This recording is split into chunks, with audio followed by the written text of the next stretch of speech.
right, everybody. We are at Caesarea Philippi. This is the Springs of Banias. Why are we here? It's a good question. Jesus and the disciples were here. Why were they here? Still a good question. Up on this mountain, there's a huge cave up there. It was a very large Roman altar. It was a pagan god that they worshiped. And up on that hill, you look down in, there was a hole, and they thought that hole was the opening to hell. So when you get to Matthew chapter 16, Jesus brings his disciples up here. Jesus brings his disciples up here, and what are they worshiping up here? Literally everything. Every god. In fact, we're going to get on the other side of the mountain in just a little bit, and I'll show you another god that Israel worshipped on this mountain.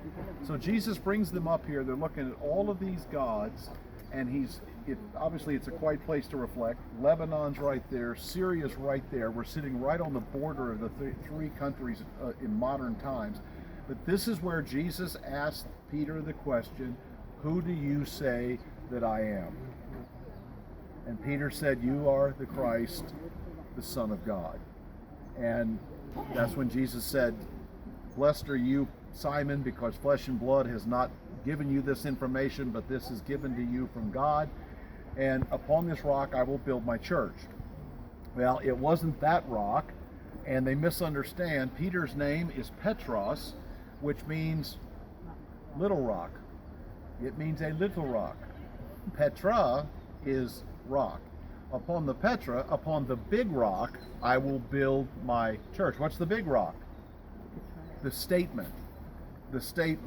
You are the Christ, the Son of the living God. Upon that rock foundation, my church will be built. Never was the statement intended to be on the Petros, not on Peter.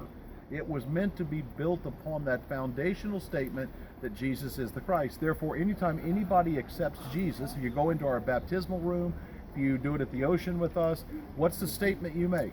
I believe that Jesus is the Christ, the anointed one, the Son of God.